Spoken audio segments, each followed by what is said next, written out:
petite marge, mais après on n'a pas eu d'autres infos. Alors on leur a quand même dit que au moins leur marge à eux, elle est positive, contrairement à la nôtre, comme on vend tout revient. Donc sur les produits de grandes marques, on n'a pas eu plus d'infos que ça. Et puis on a redit, ils nous ont redit que tout ce que vous connaissez déjà et ce qu'on a dit depuis la semaine dernière, la compétitivité, l'État, la loi d'hier, ils ont parlé du fonds de soutien qu'ils ont mis en place, qu'on peut le dire quand même, sur l'histoire du porc et du lait de conso l'été dernier, le porc à 1,40 et le lait de conso à 350, c'était parti en 2015. Il faut que vous sachiez quand même qu'une bonne partie de ces produits-là sont encore achetés, au moins pour le frais, ils sont encore achetés à ce prix-là. Et théoriquement, ça doit alimenter un fonds de soutien pour nous producteurs. Mais on est vraiment pris en otage, c'est que le fonds de soutien, il devait être voté hier à l'Assemblée. Et il y a eu une fin de recevoir. Donc vous voyez, malgré tout, les enseignes soutiennent une chose sur laquelle on est un peu d'accord là-dessus, même si ça fait pas tout le dossier. Et hier, c'est pas passé au niveau des élus. Chacun vraiment prenne sa responsabilité. C'est ça. Après, qu'est-ce qui a été dit d'autre? C'est que lundi, il y a une énième table ronde. Alors, je dis énième, comme il y a eu quand même au mois de juin 2015-2017, c'est ça? 2015, il y en avait eu d'autres aussi au mois de juillet pour le lait, fin juillet, 25 juillet, vous vous souvenez? Il y a eu des effets marqués sur le prix du porc et sur le prix du lait. Lundi, il s'en tient une autre. Je ne vais pas vous mentir, c'est grâce à nos actions, le fait qu'on soit là aussi, que ça pousse et qu'il y a ces rencontres-là. Hein. Même si on n'obtient pas tout le même jour, c'est grâce à ça. Et alors, on a reparlé techniquement d'autres dossiers, mais ce qu'on a dit, ce qu'on a proposé à madame la directrice ici, et je le redis, c'est pas sur elle qu'on veut, c'est sur l'enseigne globalement, comme j'ai dit ce midi, c'est que, malgré tout de sa part, on voudrait bien que pour la réunion de lundi, la posture de l'enseigne Leclerc, elle soit positive jusqu'au bout.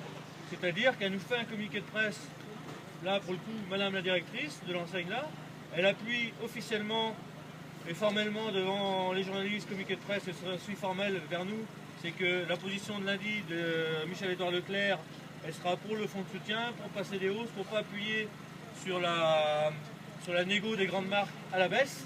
Parce que sur le lait, aujourd'hui, cet après-midi, on a entendu que personne n'avait demandé à la baisse les grandes marques sur le lait. On nous a pas dit sur la viande, mais sur le lait, c'était clair. Donc, nous, on ne demande qu'à croire. On demande qu'à avoir des postures proactives pour lundi, de l'enseigne Leclerc. Mais au moins que madame la directrice s'engage à faire un communiqué de presse pour justement que la posture, la sienne et son enseigne, eh bien, soit positive pour nous producteurs. Après, comme j'ai dit au début, et je le redis, lundi soir, on a une réunion de notre conseil fédéral FDSEA, c'est-à-dire le conseil d'administration avec tous les représentants communaux du département, où on va redire, on va réfléchir à quelle stratégie syndicale on a pour justement aller jusqu'au bout de la connaissance de nos prix. Donc voilà, est-ce qu'on continue d'aller vers cette enseigne-là, vers une autre? Est-ce qu'on va vers des transformateurs? Il y a beaucoup de producteurs de Sodial ici, il y a beaucoup de producteurs d'Actalis peut-être, producteurs de porc. Il faut aussi qu'on ait tous les éléments de vérité. Là on a eu un petit élément, voilà, il faut aussi les exploiter. Et puis c'est surtout que aujourd'hui une vraie posture positive pour lundi. Voilà pour l'instant ce que j'avais à dire. Aujourd'hui, malheureusement, elle ne va pas transposer nos revendications de prix pour demain matin, ça c'est sûr.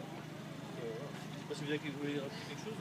Juste le fait qu'elle s'est engagée à écrire un communiqué de presse à le faire valider par ses instances supérieures. Sur peur du juridique. Avant de venir, je dirais, nous faire part de ce communiqué.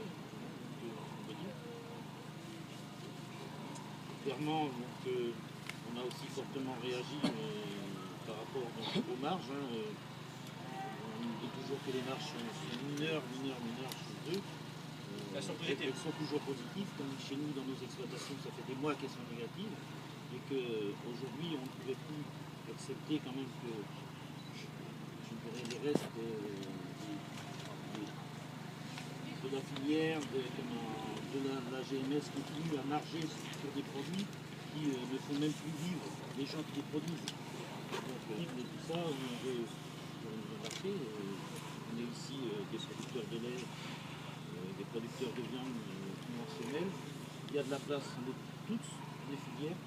Je pense qu'on n'est pas là pour mettre les filières à dos et je crois qu'on essaierait facilement de nous embarquer là-dedans. Moi je trouve que c'est déplorable.